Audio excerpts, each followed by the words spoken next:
siguen pensando que seguimos con una abundancia y que están contratando mucha gente y que están regalando la casa por la ventana a los trabajadores, cuando eso ya no es tan cierto. Las empresas están siendo mucho más exigentes a la hora de contratar. Hola y bienvenidos al podcast de Tech to Life. Mi nombre es Andrés y estoy con mi gran amigo Daniel, donde vamos a estar hablando hoy de la industria del software, del mercado laboral, de su contexto y de muchos otros temas conexos ahí que van a estar sirviendo a todos ustedes que nos están escuchando o viendo para que puedan tomar la decisión si entrar o no entrar a esta industria o por qué mantenerse o cómo enfrentar los retos que tenemos. ¿Qué más, Daniel? ¿Cómo vamos? Hola Andrés, no, súper bien y aquí emocionado. Creo que este es un tema súper relevante para estos días donde todo está cambiando y supremamente rápido. Y tal cual, aprovechando esa palabra más bien del cambio, creo que podemos comenzar esta conversación conectando un poco con el podcast anterior, hablando del layoff, de cómo me cambió a mí la perspectiva del contexto laboral, habiendo estado ya por 3 o 4 años en esta industria. Justo en el podcast anterior, yo comentaba que uno de los baldados de agua fría que recibí fue que me desperté a que realmente la gente de ingeniería o de producto eran los últimos en ser despedidos, y me di cuenta que eso no era tanto así, que realmente cualquiera podría ser despedido en cualquier momento, y haber caído en esa situación de desempleo me llevó a aterrizar en un contexto de mercado laboral distinto a cuando yo entré hace 4 años al mercado.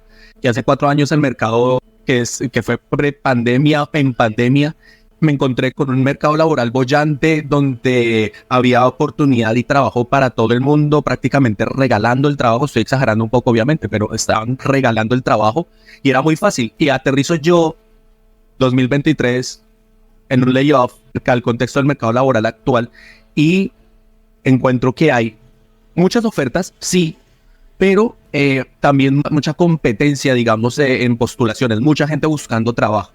Y ahí creo que podemos comenzar muy bien con el panorama del laboral actual para los profesionales de la industria del software o para la gente que quiera entrar. ¿Cómo ha visto usted esa parte desde su contexto de desarrollador de software? Claro, pues yo siento que en los últimos años han habido muchas cosas que han cambiado la situación, tal cual como la vivimos, ¿no? Tal cual usted decía, la época del COVID, el trabajo era abundante. Creo que estábamos en un momento en donde había mucho dinero, se estaba invirtiendo en muchas empresas tecnológicas principalmente. El COVID arrancó una etapa de incertidumbre. Las personas con dinero no sabían exactamente dónde le iban a guardar y qué le iban a invertir. Cosas extremadamente estables como, no sé, el petróleo empezaba a tener números negativos. Y entonces los países se volvieron inestables, no sabían si comprar bonos o qué. Y la opción más sensata para ellos fue: metamos la plata en tecnología. Entonces empezó a haber como una abundancia y una necesidad absurdísima de migrar todo lo físico con lo que solíamos interactuar a lo digital, ¿no? Y no habían manos. ¿De dónde íbamos a sacar gente para que sacaran todo este software que se necesitaba para allá? O sea, no era para un poco después. Entonces, tal cual usted lo dijo, el trabajo abundaba y las exigencias eran muy mínimas. Pero siento que esto llevó a las empresas a cometer errores, ¿no? A sacar software no siempre de la mejor calidad, a estrellarse, a tomar errores financieros también. Entonces, creo que esa historia nos lleva a que las empresas maduran y dicen: espérese, vamos a reajustarnos y a repreguntarnos quién es un experto realmente, quién tiene las capacidades técnicas para hacer esto, y si realmente necesitamos a toda la gente que acabamos de contratar, ¿no? Porque otra cosa que pasa, sí, se reduce la plata. Entonces empiezan a haber layoffs en un montón de compañías, empiezan a sacar gente de manera masiva, y las nuevas contrataciones dicen: bueno, si te contrato como junior, ahora te va a exigir un poco más de lo que yo exigía antes. Si te contrato como semi-senior, ahora te va a exigir más de lo que yo exigía antes. Y como senior, igualmente más de lo que yo exigía antes, ¿no? Entonces, creo que es un panorama que en muy poquito tiempo dio un giro, y que es importante que empecemos como a sentar los pies en la tierra y decir: ya no es el 2020, ¿no? Estamos ya en el 2023. Tal cual. Ahí usted dijo 3 palabras de las que quiero engancharme, y me gustaría empezar por exigencia. Hablando de que en el 2020 la exigencia para contratar a un profesional de software era muchísimo menor. Esto usted ya lo explicó, pero quiero rescatarlo, y lo explica muy bien diciendo: estamos en un contexto donde nos obligaron a volvernos digitales de alguna manera, porque no podíamos interactuar mucho con lo análogo del día a día. Y como comenzamos como sociedad migrarnos hacia lo digital, eso fue necesario, eso hizo necesario comenzar a construir más software y se hicieron necesarias muchas más manos. Estoy recapitulando partecitas de lo que usted dijo muy interesante. Y desde ese contexto, la exigencia para contratar gente era muchísimo menor. Yo tuve en un equipo, tuve un desarrollador que él tenía 6 meses de haber estado estudiando desarrollo de software, lo contrataron como desarrollador web y a los 2 meses de estar desarrollando web lo pusieron a hacer un proyecto de Kotlin, de una aplicación de Android, que era legacy, o sea, un proyecto que llevaba ya muchos años encima, con todo lo que eso implica, y el tío con 6 a 8 meses de experiencia profesional total en un contexto web que es totalmente distinto al desarrollo mobile, lo lanzaron ahí y defiéndase como pueda. Pues el dude al final muy inteligente y logró sacarlo adelante y él sigue ahí en su proyecto y está muy bien, pero eso demuestra la poca exigencia que tenían las empresas en ese momento para contratar personal. Después usted dijo otra cosa interesante y es la madurez de las empresas.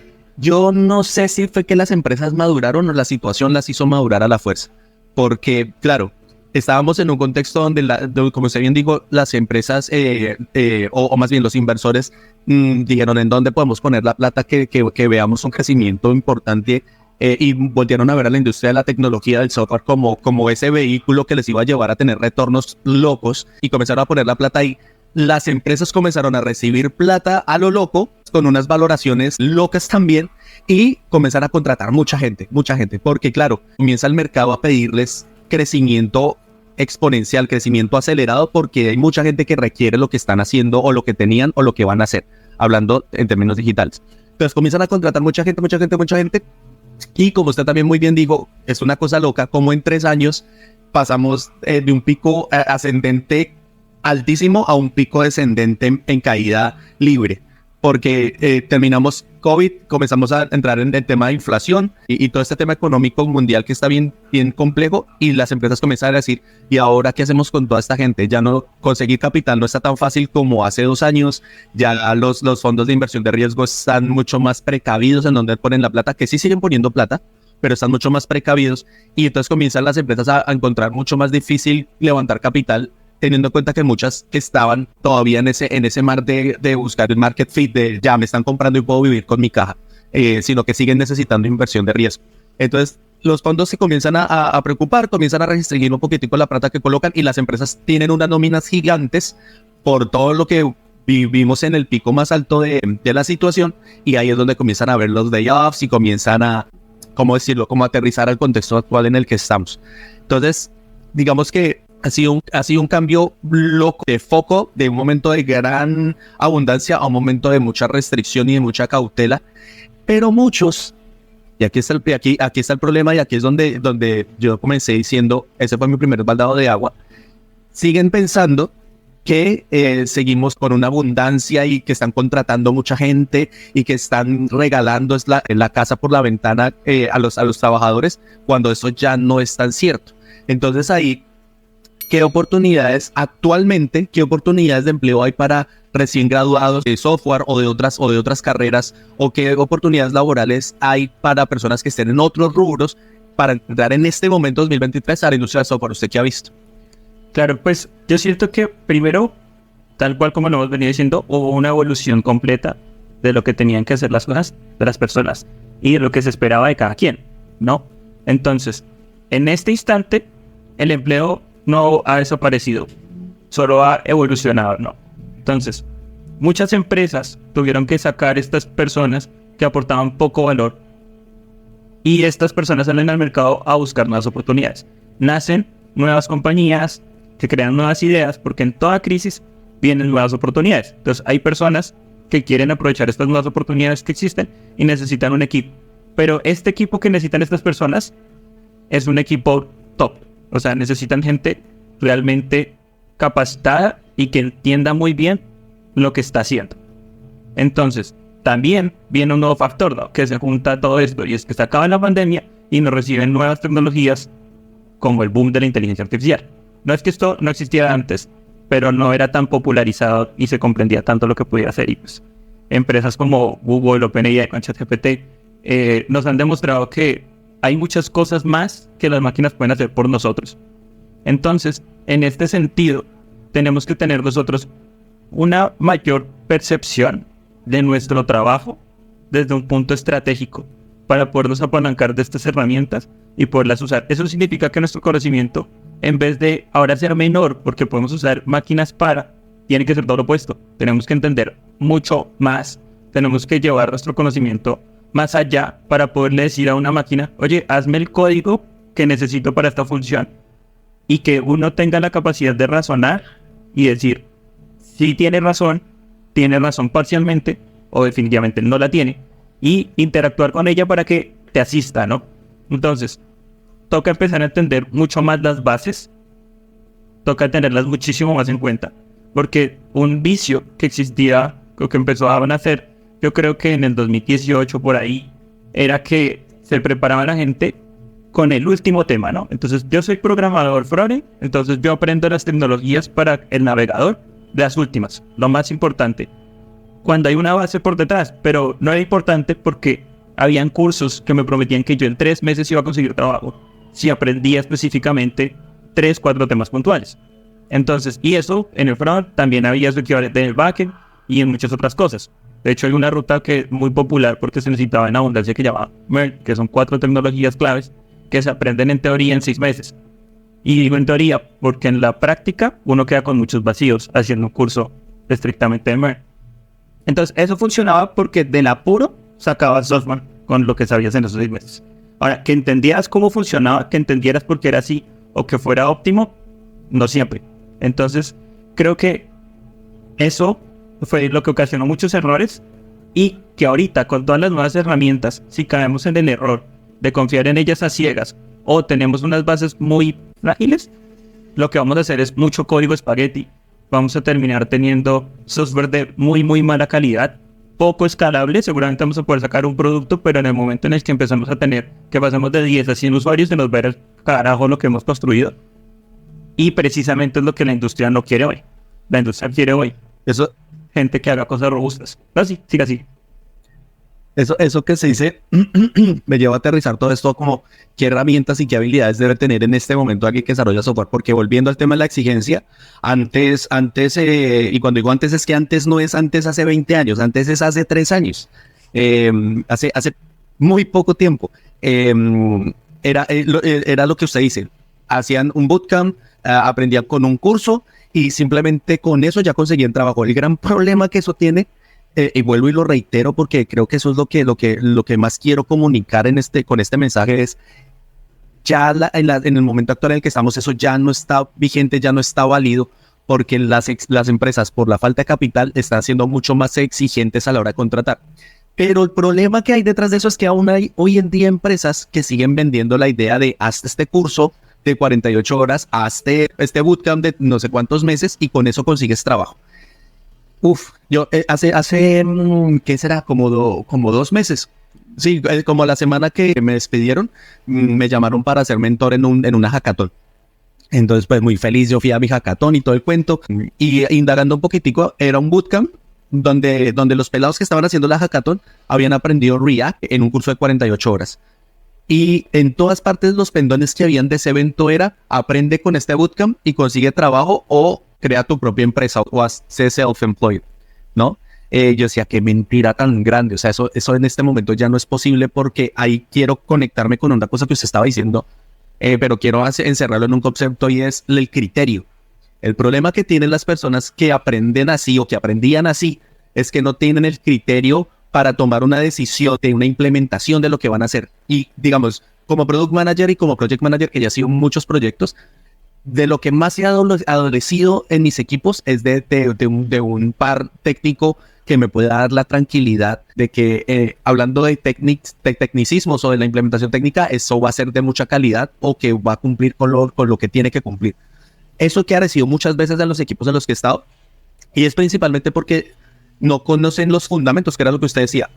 Aprendieron React y con eso consiguieron trabajo hace 3 años, que sí era posible, muy posible. Ahí les conté la historia de este desarrollador amigo que estudió por 6 meses y consiguió trabajo así, ¿no? Hace 6 meses y era muy posible. Hoy en día, no digo que sea imposible, quizás por ahí haya uno que otro trabajo que se pueda conseguir así con mucha suerte, pero la realidad es que otra cosa que usted decía es que la exigencia para los roles ahora es mayor. Ahora un junior de hoy en día es alguien que ya tiene 2 o 3 años de experiencia. He visto muchas ofertas laborales, Junior Front-End Developer, 2 años de experiencia, o 3, en algunos casos hasta 3 años. Cuando eso en el 2019, un Junior era alguien que tuviera 6 meses, 1 año de experiencia. Entonces ya las exigencias crecieron, pero es porque, o sea, la única razón por la que las exigencias crecieron, bueno, hay 2 razones, pero hablando ya del empleo, la única razón es porque las empresas están buscando gente con más criterio, que puedan tomar decisiones, que no sea simplemente haga esto, porque eso es lo que pasó en el 2019 cuando empezó la pandemia. Lo que necesitaban era manos para hacer. Entonces, tome, haga esto, porque eran muchas actividades que tocaba hacer. Hoy en día están buscando es mentes que conozcan muy bien los fundamentos y que puedan tomar decisiones con criterio de cómo hacer mejor el código que están escribiendo. Pero hablando, digamos, de las habilidades, obviamente las habilidades técnicas, digamos, es muy fácil enmarcarlas, ¿no? Pero hablando un poquito más de las habilidades blandas que se están necesitando en este momento del contexto laboral del 2023, ¿usted qué piensa que necesita la gente desarrollar para poder entrar a la industria o poder permanecer en la industria inclusive o crecer en la industria? Yo creo que creo que hay varias muy claves, pero una que me parece fundamental es la capacidad de hablar, de expresarse, de poder dar su palabra y sobre todo también en ocasiones llevar la contraria si es necesario, pero cuando uno esté convencido que tiene la razón, ¿no? Muchas veces... Porque tiene criterio. Exacto, porque tiene criterio, pero ese criterio tiene que tener voz. Porque yo puedo tener un criterio y decir, a mí no me parece lo que mi líder técnico está diciendo. O sea, mi líder técnico es muy bueno, es un backend muy bueno, yo estoy trabajando en el front y no me parece lo que él me está diciendo porque yo soy el frontend. Entonces yo soy el que tengo y el que sabe el mejor camino para hacerlo. Pero resulta que yo no tengo voz, ¿no? No sé hablar, no sé expresarme. Entonces al final decido, no, pues yo le voy a hacer caso a lo que me está diciendo tal cual. Y voy y saco algo que no funciona, que siempre supe que iba a funcionar, y en el momento en el que eso no funciona, pues la responsabilidad va a caer en mí. Porque cuando le preguntan al líder técnico, él dice, pues yo sugerí este camino, pero es que yo no soy frontend. El frontend es él.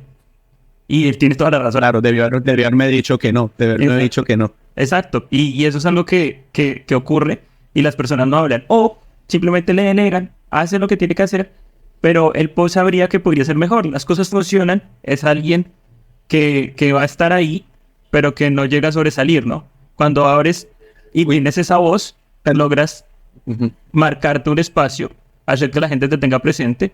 Y en las entrevistas de trabajo, si aún no estás en esta parte, sino en la anterior, que estás buscando empleo, cuando tienes una voz, eso se nota. Cuando estás hablándole a tu entrevistador y le estás contando tu experiencia, va a notar esa firmeza en ti y va a decir, este es el tipo de persona que necesitamos, porque es el tipo de persona que va a crear una estrategia y no se va a quedar con la tarea y la ejecución.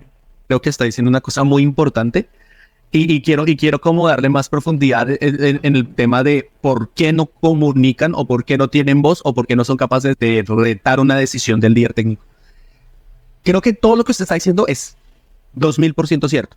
Desde mi punto de vista, creo que detrás de todo eso lo que se esconde es inseguridad de lo que saben. Y esa inseguridad de lo que saben es porque aprendieron tan superficialmente que no tienen las bases suficientes para decir, no señor, no estoy de acuerdo con esta decisión por esto, porque hablando fundamentalmente esto se debería hacer es por esta razón. O sea, no tienen argumentos como debatir, por eso no se sienten con la confianza de expresar lo que piensan o lo que saben, porque tienen desconfianza de lo que saben. Y eso creo que es la razón por la cual se presta mucho, y eso es un gran problema. O sea, que no solamente los desarrolladores, porque aunque eso yo lo he visto, curiosamente, donde más he visto ese problema es en los desarrolladores. Pero estoy hablando de los que hacen QA, de los que hacen diseño, de los mismos product manager y project managers, que no tienen esa voz. Siento que es porque tienen desconfianza de sus conocimientos o porque no los tienen y entonces no saben ni qué decir. Ajá. Quería hacer ese zoom in ahí en lo que usted dijo porque me parece fundamental. Creo que ahí en lo que usted dice, pues hay 2 factores, ¿no? Uno, y yo creo que es el más habitual, es el síndrome del impostor. Porque cuando tú sabes que no sabes, es porque algo sabes, ¿no? Entonces, una persona que tiene miedo a hablar porque siente que aún no tiene el conocimiento suficiente para debatir, es alguien que ciertamente algo sabe. Pero también pasa, y es que eso es lo triste de no hablar, que alguien que realmente no sabe, que su conocimiento es bastante bajo, él no sabe que no sabe, y va soltando, ¿no? Va hablando, va diciendo las cosas, y de repente llega a pasar que uno llega y ve una persona que es senior lo tratan como la mejor persona dentro de la compañía y no hace sino cometer errores, ¿no? Pero resulta que es que esa persona tiene una voz muy fuerte. Esa persona sí sabe. Entonces, a veces puede pasar el tema de que realmente no sabes, y si no sabes, vete a estudiar, ¿no? O sea, aquí el llamado a la acción es estudien, investiguen. O sea, esto es una industria en la que tú no vas a parar de estudiar nunca. Siempre hay que estar avanzando hacia el conocimiento. Pero, al mismo tiempo, es para que no solamente es esa hard skill, ese conocimiento fuerte que necesitamos para programar, sino enfocarnos en nosotros, en quiénes somos, en conocernos, en darnos nuestro lugar, ¿no? Y ahí creo que eso es un núcleo fundamental de las soft skills. Manejar nuestros sentimientos, manejar nuestras emociones, poder ganarnos esa voz. Y la primera pelea con esa voz es con nosotros mismos, ¿no? Decirnos a nosotros mismos, es que yo sé, ¿sí? Si lo estoy diciendo es porque yo sé y me tengo que convencer a mí mismo de que yo tengo este conocimiento. Y esto te abre un abanico de cosas, ¿no? Porque cuando empiezas tú a tener confianza en ti, entonces ya aprendes a hablar, aprendes a crear estrategias, porque no le tienes miedo. De pronto es algo que siempre has sabido hacer, pero no lo hayas hecho por temor. Y el temor no va a desaparecer, pero con todo el miedo lo vas a hacer, ¿no? Te vas a ir y vas a poner esa estrategia ahí en el camino. Con ese mismo temor vas a desafiar. Y no solamente es a veces el líder técnico, o sea, realmente el líder técnico puede ser tu mejor aliado. O todos pueden ser tus aliados, pero viene el líder técnico, vienen los stakeholders, viene, exacto, el dueño de la empresa muchas veces. También hay que en algún momento decirle, oye, tienes razón en estos, pero no tienes razón en esto otro. Y con todo esto también viene el tema de la asertividad, ¿no? Porque entonces, retar no significa voy a ser grosero, voy a pasar por encima de ti, sino voy a respetar tu punto de vista, voy a tratar en un inicio de comprender por qué tú me estás diciendo lo que me estás diciendo y lo voy a confrontar contra mi pensamiento. Y si sigo seguro de que mi pensamiento es el correcto, ahora yo voy a retar el tuyo, pero con ese mismo respeto, ¿no? Ahí usted está diciendo también muchas cosas muy interesantes y creo que ahí podemos comenzar a conectarnos sobre un tema y el crecimiento o el desarrollo profesional y qué es lo que más valoran las empresas a la hora de contratar o retener personal en una empresa. Con todo lo que usted está diciendo, básicamente me lleva a pensar como en un componente de habilidades blandas principalmente, que es lo que hace resaltar a un profesional. Tengo un amigo que él es líder técnico y hace un tiempo le tocó seleccionar a qué desarrolladores dejaban su equipo porque tenían que prescindir de los servicios de algunos de los que tenían. Cuando todos los desarrolladores o la mayoría de los desarrolladores tienen en mayor o menor medida un nivel técnico similar, en el caso de mi amigo, en muchos casos, lo que fue un deal breaker, lo que fue como algo que inclinó la balanza, fue las habilidades blandas que tenía el desarrollador. Entonces, cosas como quién era el que más participaba, no por ser el más, como decimos en Colombia, el más lambón, sino el que más brillo le daba al líder técnico o al jefe, sino el que más participaba en, oiga, pero ¿por qué no hacemos esto? ¿Por qué no el que más proponía ideas, el que más colaboraba con sus compañeros, etcétera, etcétera? Ese tipo de cosas fueron las que le ayudaron a mi amigo a tomar la decisión entre un desarrollador y otro. Si tienes dos desarrolladores, QAs, diseñadores, póngale el título que quiera. Si tiene dos que tienen más o menos el mismo nivel técnico, siempre las habilidades blandas más desarrolladas son las que van a hacer un diferenciador ahí de a quién dejan y a quién no. Eso, entonces, introduciéndonos en el tema del desarrollo profesional y de las habilidades que valoran o los conocimientos que valoran las empresas, ¿usted qué ha visto en sus años de experiencia en cuanto a este tema? Yo creo que hay dos tipos de empresas y yo siempre en mi cabeza las he dividido así. Están las típicas empresas que buscan lo más académico, ¿no? Entonces, si tú cumples con ciertos certificados, digamos, vas a ser Project Manager y tienes la certificación de Scrum, tienes más valor que el resto. Si tú vas a entrar como desarrollador de software y estudiaste ingeniería de sistemas o ingeniería de software o cualquiera de estas similares, tienes una ventaja. Luego está el tipo de empresas que lo que le gusta es el talento. Entonces, su foco está más orientado a tú qué sabes hacer. Y todo su proceso de reclutamiento es mucho más estricto, de hecho, suele ser yo creo que más duro, porque lo que buscan es realmente filtrar a la persona que sabe o no sabe. Recogen un embudo mucho más grande de personas, porque no tienen ese primer filtro académico, así que llegan muchos autodidactas, pero lo que ellos están mirando ahí no es al profesional por sus títulos, están buscando al profesional por su mérito. Y creo que realmente son las mejores empresas igualmente para trabajar, ¿no? Y estas empresas, ¿qué es lo que están buscando? Uno, gente que tenga unas hard skills ahorita muy bien logradas. O sea, que lo que dicen que saben hacer, realmente lo sepan hacer. Sí, ahí déjeme decir una cosa. Creo que en ese punto específico, creo que yo le agregaría es la gente que sabe hacer lo que dice que sabe hacer. O sea, y sé que suena redundante y de pronto hasta tonto, pero me refiero a esa que tiene el conocimiento y que puede tomar las decisiones para hacerlo. De una vez, en una empresa en la que trabajé, tenía un equipo más bien medio junior y le pedí al dueño de la empresa, oiga, venga, déjeme contratar gente más senior. Y en ese momento no hicimos una prueba técnica de código, simplemente lo que hicimos fue desarrollar un business case con el cual buscamos a esta persona. Y el que ganó fue el que nos dio una respuesta al business case muy bien estructurada, muy pulida, pero sobre todo que nos demostraba que sabía usar lo que sabía usar. No sé si me está haciendo entender. O sea, como que sí tenía el conocimiento profundo, los fundamentos y el criterio para decir, no, aquí toca tomar esta decisión porque es que básicamente lo que se necesita es tomar decisiones. Actualmente no están buscando gente que sepa hacer, sino que sepa pensar, que sepa decidir qué hacer en X o Y, en X o Y situación. Porque, perdón que lo interrumpí, me estoy metiendo un poquito ahí, pero es que me parece muy valioso. Y otra cosa de las que promueven los bootcamps súper rápidos o los cursos que entra a trabajar es que como el conocimiento es tan superficial, la gente soluciona diversos problemas con el mismo martillo. O sea, aprenden a usar una herramienta y con esa herramienta solucionan todos los diversos problemas. Y lo que usted está diciendo ahora es, y lo que yo me refiero con que sabe hacer lo que sabe, lo que dice que sabe hacer es, ok, tengo este problema, ¿cuál es la mejor herramienta para solucionarlo? ¿Uso el martillo, el destornillador, o uso el alicate, o uso el serrucho, por ejemplo? Este tipo de profesionales, ellos son los que están buscando y, digamos, ejemplifica muy bien lo que usted está diciendo. Claro, y de hecho, ahí me gustaría también agregar algo que pasa muchísimo con muchos profesionales de bootcamps, ¿no? Y es que, claro, a ellos les enseñan la herramienta y entonces piensan que todo se soluciona con la herramienta que le acabaron de brindar. Y también viene otro tema y es el ego y los sesgos, que eso le puede pasar a cualquiera, o sea, profesionales académicos, autodidactas o de bootcamps, le puede pasar que tienen estas dos cosas. Entonces, como tienen sesgos, les dicen, no, miren, vamos a hacer, digamos, esta persona es experta en un lenguaje que es para diseño, ¿sí? Y les dicen, ahora vamos a hacer un tema de análisis de información.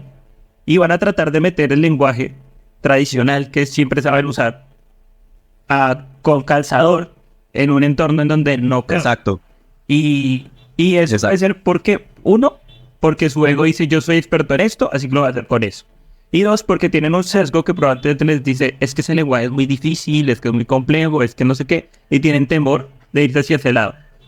Si estas personas, y generalmente hay gente que no está actualizada. Perdón que lo interrumpiera. Claro. Gente que no está actualizada. Probablemente no está actualizada, pero también probablemente no tiene fundamentos, ¿no? Entonces, si tú te paras a detener, le pierdes ese valor, ese temor a aprender algo nuevo. Porque al final los lenguajes de programación, los frameworks, librerías o cualquier herramienta que tú utilizas, tienen muchas cosas en común con otras.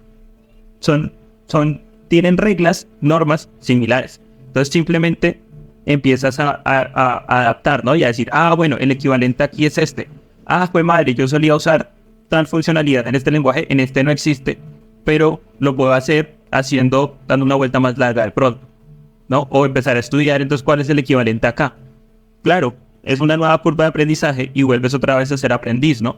Pero esto es el eterno tema de salir de la zona de confort. Tú puedes estar en tu trabajo y aún así de tu mismo trabajo, salir del lugar en donde te sientes cómodo. Y yo creo que es algo a lo que invitaría a cualquier persona, cualquiera que sea su área.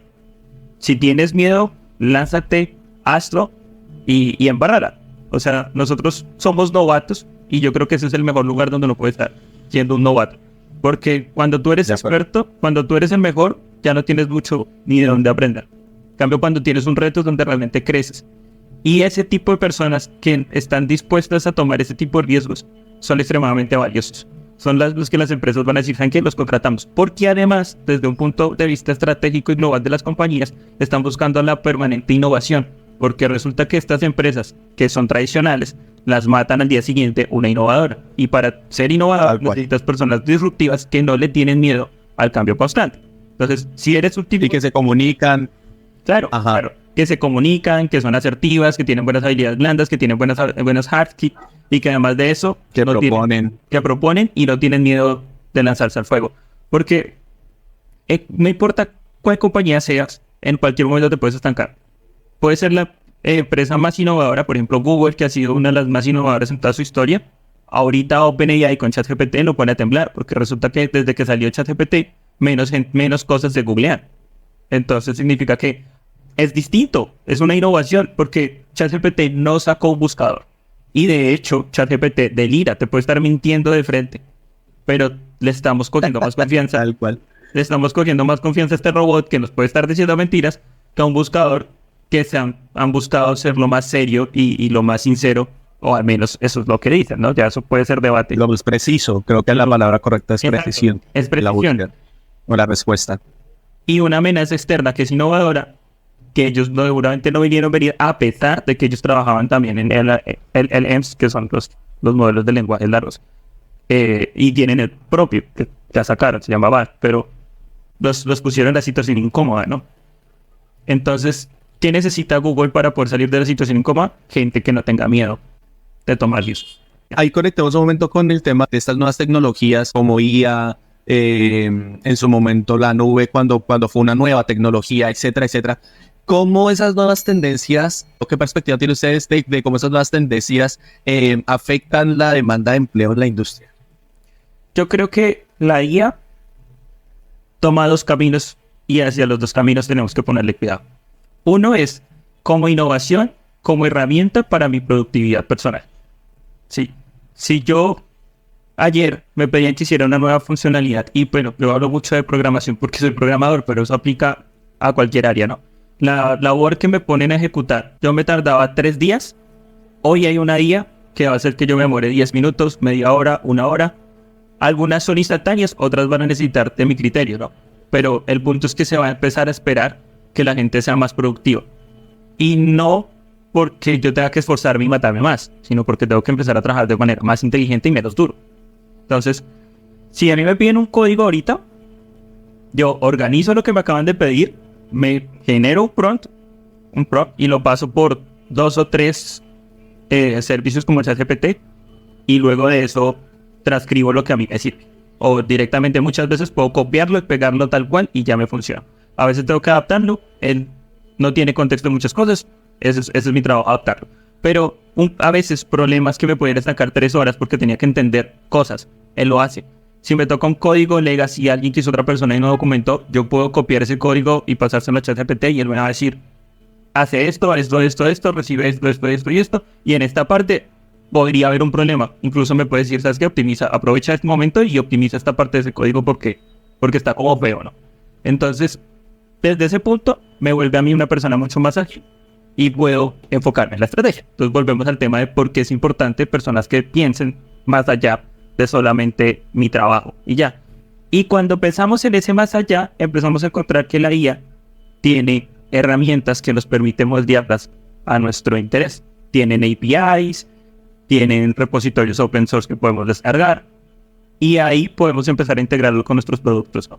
Entonces, empezamos de repente a tener que plataformas de educación, de video, lo que sea, pueden tener un chat que te asista en lo que tú quieres, ¿no? Los algoritmos de recomendación que tienen las grandes plataformas hace mucho tiempo, Facebook, YouTube, estas son inteligencia artificial, antes de que se masificara de tremenda manera como se masifica hoy. En este momento, cualquier nuevo e-commerce puede tener un sistema de recomendaciones casi tan efectivo como lo tiene YouTube. Podemos empezar a crear sistemas de ayuda interna, ¿no? Digamos, de capacitación para nuevas personas. Si nosotros tenemos, no sé, una documentación en Jira, en Confluence, en Notion, en cualquiera de estas cosas, y resulta que ya se han hecho más de 10,000 documentos, ¿cómo vamos a saber cuántos documentos es primordial para el nuevo que está entrando? Y muchas veces se deja a esta persona por fuera de la documentación y luego llega a cometer errores que ya otros han cometido, o se pone a buscar y no lo encuentra y se gasta 2-3 días en algo nuevo porque no entiende el contexto en lo que está. Y si nosotros tuviéramos nuestra propia versión de ChatGPT que se ha leído los 10.000 documentos y simplemente le escribimos internamente cuál es el mejor camino para esto, y que esta versión propia, interna, herramienta de productividad para nuestra compañía, le dijera, pues tienes estos 3 artículos que hablan justamente de lo que tú estás necesitando, y te da un concepto, entre comillas, pues personal, ¿no?, que él deduce por su algoritmo, diciéndote, arranca con el paso 1, arranca con el paso 2, 3 y ya. Si quieres informarte más, léete los 3 artículos que te acabo de dejar. Si no, hazme caso. Entonces el que es flojo le hace caso, igualmente va a tener un mejor resultado que haberse matado 3-4 días leyendo documentos que no lo llevaron a nada. O es mucho más pilo, le hace caso, pero adicional de eso se lee los 3, se crea un propio criterio y ahí volvemos a lo que se necesita, ¿no? Y se evita errores, porque estos algoritmos, aunque los eduques tú, que los eduque OpenAI o que los eduque quien sea, van a delirar, ¿no? Entonces te pueden mentir. Y ahí, digamos, hablando de ese tema de las IAs y esto, yo creo que la forma en cómo influyen todas estas nuevas tendencias es que van dejando obsoletos a ciertos profesionales que son los que no hacen todo lo que usted acaba de decir. Como que son los que no tienen criterios, son los que no están aprendiendo constantemente, los que no se están actualizando, no, siempre me viene a la mente el ejemplo de en Europa, creo que era en Londres, los tipos que despertaban a la gente. Habían personas a las que les pagaban para que fueran a la hora específica que les contrataban para hacerlo, con una vara súper larga, ir a tocarle la ventana a la persona para despertarlo. Estas personas se quedaron sin trabajo y se quedaron simplemente como una historia, porque no se mantenían actualizados en estas nuevas tendencias, en estas nuevas cosas que iban saliendo al mercado. Entonces creo que ahí literalmente es lo que se está diciendo, como tenga un criterio, utilice las nuevas herramientas, aprenda las nuevas cosas que hay que aprender, manténgase actualizado, no se quede como en su status quo, porque si no va a terminar siendo obsoleto. Y hoy en día, gente que diga, no, es que te hago tu página web por no sé cuánta plata, ya eso es una persona que es como, oye, voy y te despierto a las 6 de la mañana de manera personalizada y con palabras de amor. Eso ya estás buscando cómo arañarse, a no quedarse sin sus ingresos. Venga, ya para ir cerrando, 2 últimos puntos que creo que son muy valiosos que podamos compartir y discutir aquí para quienes nos van a escuchar o nos estén escuchando.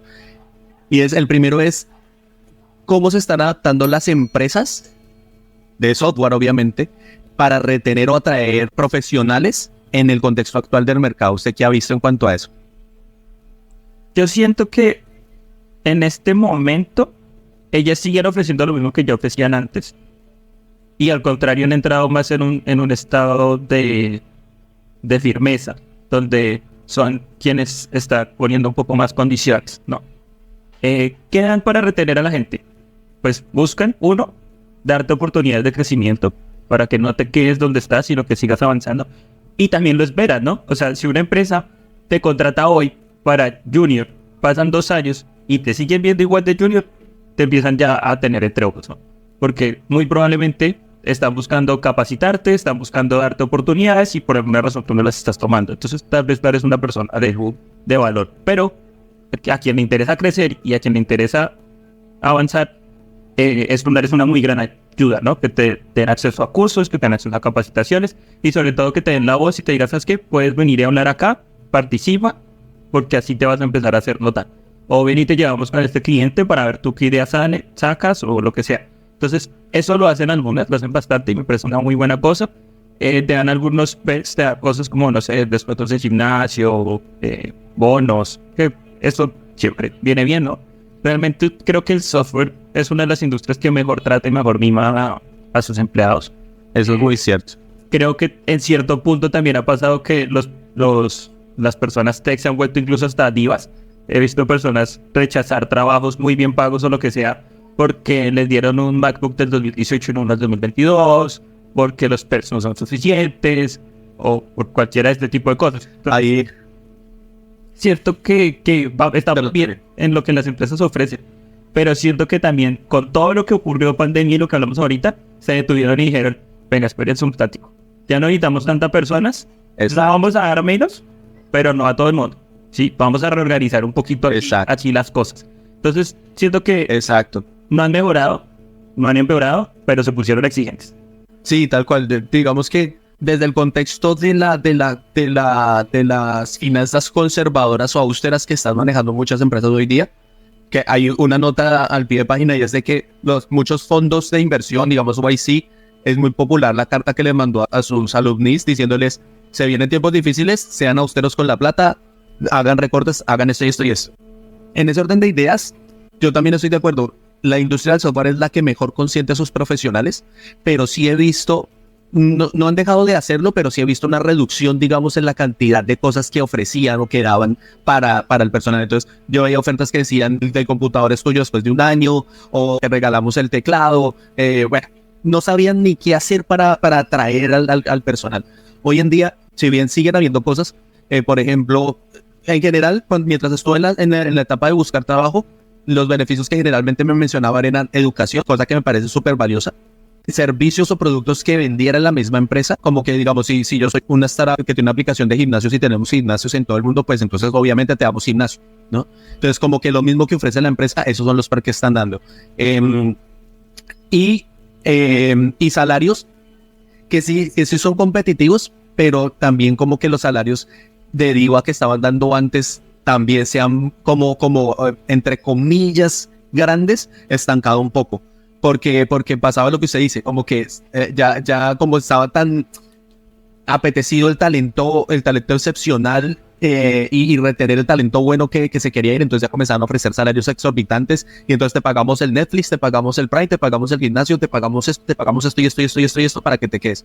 Ahorita ya está más difícil y eso es otra cosa de las que la gente va a comenzar a darse cuenta cuando le llegue el momento de aterrizar en la realidad y es, ya no puede ser diva. No se vaya, si se queda sin trabajo, no se vaya a pedir $7,000, $8,000 porque eso no va a pasar. A menos de que usted sea un tipo o una vieja super crack que pueda demostrar realmente que lo que usted vale es porque está agregando un valor brutal para la empresa, es muy difícil que le vayan a dar lo que usted pida. Siempre la empresa, y esto me lo dijo una reclutadora, siempre la empresa va a tirar a darle menos, porque para muchos departamentos de reclutamiento, un indicativo es lograr el hire por la menos cantidad de plata posible. Entonces, como que ya anudando un poco con el principio, hay que ir aterrizando a la realidad. Las empresas están austeras, están dando beneficios, nos consienten muchísimo, como diferente a muchas otras profesiones y otras industrias, eso es cierto, pero ya no están como hace 2 años que estaban tirando la casa por la ventana. Entonces, eso es otra cosa que hay que tener muy en cuenta. Y la última cosa, o el último punto a tocar, ¿qué desafíos debería enfrentar una persona que quiere entrar a esta industria? ¿Qué consejos les podemos dar a estas personas que dicen, oye, yo llevo 5 años, 6 años como ingeniero civil y ya estoy cansado de estar al sol y al agua trabajando en la obra, o ya estoy cansado de trabajar en el derecho, o bueno, en otras industrias que son también muy buenas y muy necesarias, pero hay gente que quiere como mirar otras cosas? ¿Qué consejos les podemos dar a estas personas para que puedan enfrentar con herramientas suficientes estos desafíos que se van a encontrar si quieren entrar en esta industria actualmente? Yo creo que lo primero, aprender bases de diseño si vas a ser diseñador, aprende bases de programación si vas a ser un desarrollador de cualquier tipo, frontend, backend, IA, data, lo que sea, aprende las bases. Creo que las bases son casi las mismas para cualquiera de todas las áreas que existen. Si vas a irte por el lado del manager, también, pues poca y usted dará mejores tips que yo, pero ve y estudia los negocios, cómo funcionan, especialízate en un área, me imagino que yo también. Y no, o sea, no te detengas de aprender, pero no te quedes con el aprendizaje teórico. Ve y aplícalo. Entonces, estoy estudiando programación y quiero irme por el lado de los datos. Listo, cógete un dataset que hay en internet un montón, créate un algoritmo, empieza a entrenarlo y empieza a sacar conclusiones con la data que tienes. Vas a hacer frontend, hazte un portafolio de calidad de una vez. Vas a hacer backend, créate una API como servicio y busca a ver si alguno de tus amigos lo consume y preséntalo en tu primera oportunidad de laboral. Creo que nadie está esperando en este momento contratar a alguien que tiene cero idea de lo que está haciendo en este momento. Nadie quiere enseñarle a nadie a hacer cosas en este momento. Pero las empresas entienden que hay personas que tienen cero experiencia laboral, pero no esperan que tengas cero experiencia en hacer.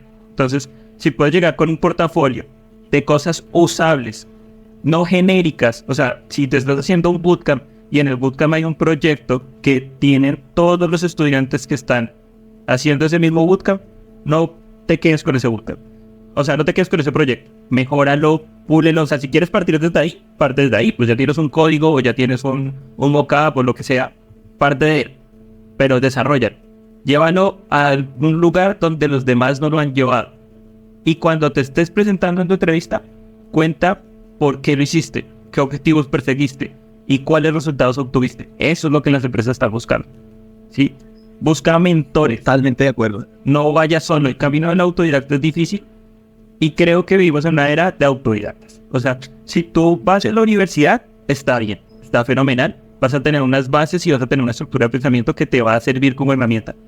Pero muy probablemente en la universidad no te van a enseñar lo que hoy se utiliza en el día laboral. Y no es porque no quieran, es porque no pueden. Hace 5 años, cuando tú empezaste a estudiar la carrera, no existían las herramientas que hoy se utilizan. Entonces simplemente ve y estudia por tu cuenta. Ve y aprende por tu cuenta. Pero no lo hagas solo. Consigue tu mentor.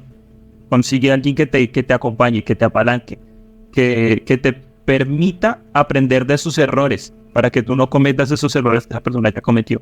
Y tu progreso sea muchísimo más rápido y muchísimo más eficiente. 100% de acuerdo.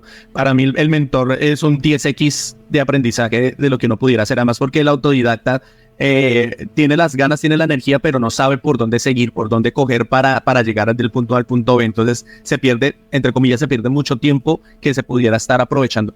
En ese punto, para reforzar lo que usted acaba de decir, que es muy valioso, yo lo pongo desde mi experiencia, de haber estado desempleado. Lo primero que uno tiene que entender, porque aquí estamos hablando de cómo decirle a estos profesionales, venga y entra a trabajar aquí, es entender que uno es un producto como profesional. Uno es un producto. Y uno se está vendiendo, las empresas están buscando a quién comprarle su tiempo, porque es que uno como empleado de una empresa está cambiando tiempo por plata. Llevándolo a lo más pragmático es esto. Yo estoy vendiendo mi tiempo a una empresa por unos conocimientos profesionales que tengo y una expertise que tengo para hacer las cosas. Desde ese punto de vista, yo soy un producto y tengo que saberme vender de la mejor manera. ¿Por qué? Porque yo tengo que resaltar, volviendo a conectar con el principio, actualmente en el mercado, aunque hay muchas ofertas, yo apliqué a unos 200 trabajos para ganarme uno, obviamente, no iba a hacer los 200 trabajos, pero para un trabajo apliqué a 200 ofertas. Así como hay muchas ofertas, también hay muchos profesionales detrás de esas mismas ofertas. Hay muchísimos porque son los nuevos que llegan más los que los que están sacando las empresas. Eso lo hablamos en el podcast anterior. Si no lo escucharon, váyanse y busquen el podcast anterior que estuvo bien interesante.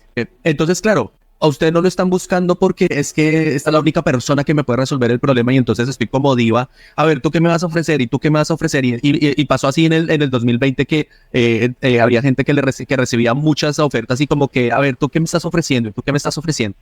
Hoy en día no es así, no es tanto así, entonces ya toca, es como resalto yo en el mercado.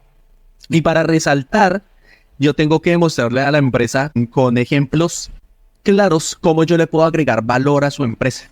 Entonces ya lo que usted decía, proyectos genéricos no son útiles, que hacer la Pokédex, que es que esta es la aplicación del tiempo, que es que hice esto, eso está chévere, no digo no lo haga. El tema es que eso va a ser muy difícil que la empresa diga, a este tipo me agrega valor porque sabe hacer esto y esto y esto que yo necesito. En cambio de estar haciendo ese tipo de proyectos, lo que yo recomiendo, y es algo que aquí quiero hacer una mención especial a Ceruda, a Sergio Ruiz, que él tiene, los que no lo conocen, síganlo en YouTube, él tiene muy buen contenido. Él habla mucho de hacer side projects. Y los side projects son proyectos que no solamente le permiten poner, digamos, en la mesa las habilidades de código que aprendió en el curso o en el bootcamp, sino que lo lleva a aprender y a desarrollar y a exponer otra serie de habilidades necesarias para las empresas. Entonces un side project lo va a poner a usted a identificar cuál es un problema real, un dolor. Esto, ¿cómo puedo volver este producto o este software, este programa que estoy haciendo en algo vendible? Este tipo de proyectos le enseñan otras habilidades que no le va a enseñar a hacer una Pokédex o una aplicación del clima, porque usted aquí está simplemente poniendo ahí un código que usted aprendió a hacer, pero no va a decir por qué este código y este programa resuelve un problema y una necesidad y cómo le agrega valor a los usuarios. Las empresas están detrás de la plata de los usuarios. Entonces, si uno aprende a agregarle valor a esos usuarios, pues le está agregando valor a la empresa. Entonces, a mí me parece fundamental eso y es lo que usted dijo, bases. Principalmente bases, muchos fundamentos. Segundo, hacer side proyectos. Ponga en práctica lo que aprendió a hacer, pero no con proyectos genéricos ni con proyectos que no agregan valor real, sino busque cómo agregar valor real en el mercado. Y estas son habilidades que usted puede aprender sin necesidad de experiencia laboral, que esto es otra cosa que quería decir. La industria de software es una de las pocas, si no la única, no lo sé, pero es una de las pocas que le permite a uno adquirir experiencia sin estar en una empresa trabajando. Eso es algo que yo le decía hace unos años a una gente que estaba estudiando en la Universidad de Ingeniería de Sistemas. No tienen que por qué esperar a terminar la carrera para entonces ir a buscar experiencia profesional. Esta es de las pocas industrias, si no la única, que permite a uno adquirir experiencia desde antes. Entonces, no vayan adquiriendo la experiencia profesional desde ya. Experiencia profesional no es que yo trabaje en una empresa, experiencia profesional es que yo resuelvo los problemas que la gente tiene. Entonces, busquen hacer ese tipo de proyectos que les agregan la experiencia que las empresas buscan. Y tercero, los mentores. Buscar gente que les ayude a resolver los retos que se encuentran, porque bueno, hay retos pequeños que se resuelven googleando, pero hay otras cosas que son mucho más profundas que de pronto no están todavía en Google o que no están tan claras y un mentor les puede ayudar a solucionar. Una de las cosas que yo le decía a mi equipo y en casi todos los equipos en los que he estado es, si usted tiene un bloqueo, yo en una empresa tuve que poner una regla. Vamos a poner la regla de que tienen 1 hora para tratar de resolver el problema, máximo 2 horas. Pero si en 2 horas usted no ha encontrado la solución, tiene que levantar la mano para buscar la respuesta en otra parte. Porque se tomaban a veces un día entero tratando de resolver un problema y venía alguien más experto y le decía, pues es que es esto, pum. En 2 minutos le había resuelto el problema. Ese es el poder de los mentores. Entonces, definitivamente, para mí son esos 3 aspectos. Vuelvo y los concluyo. Digamos, aprender fundamentos, hacer side projects que agreguen valor y los mentores. Y así, digamos que esa es la forma en cómo pueden entrar en esta industria actual que está con muchos retos, que hay mucho trabajo, que es una de las industrias mejor pagadas, que hay mucho trabajo, pero que está siendo mucho más exigente a la hora de permitirle a la gente entrar. Así es como lo pueden lograr. Y ya para terminar, Daniel, unas últimas palabras como para cerrar este capítulo que les quiera decir a quienes nos escuchan. Sí, claro que sí. Pues quiero aprovechar el espacio para comentarles que con Andrés tenemos este proyecto que se llama Tech2Life. Y lo que nosotros hacemos es justamente eso. Nosotros mentoreamos, les mostramos la industria cómo funciona y les ofrecemos un camino. Nos adaptamos a ustedes y buscamos que realmente puedan encontrar ese espacio y esa motivación que ustedes buscan para que puedan iniciar en la industria tecnológica. Si vienen de otra área, si ya están en la industria tecnológica pero aún no han sabido dónde es su lugar en este mundo tech, estamos aquí nosotros para podernos asesorar y poderles brindar todas las mentorías que ustedes necesitan. Van a aprender metodologías ágiles, van a estar con equipos de estudio donde todos van a empezar a cumplir su rol desde el momento del aprendizaje. Van a tener esa experiencia real que las empresas están buscando y nuestra meta es que ustedes salgan con esa capacidad estratégica y con esos soft skills para ser relevantes en el mundo tech. Tal cual. Hay otra cosa que me gustaría agregar, es que los equipos se conforman multidisciplinariamente, entonces aprenden desde su rol, pero relacionándose con todos los roles del desarrollo de software. Entonces, si les interesó, si les llama la atención, vayan a www.tech2life.co y ahí encuentran toda la información, nos escriben y con mucho gusto ahí vamos a estar charlando.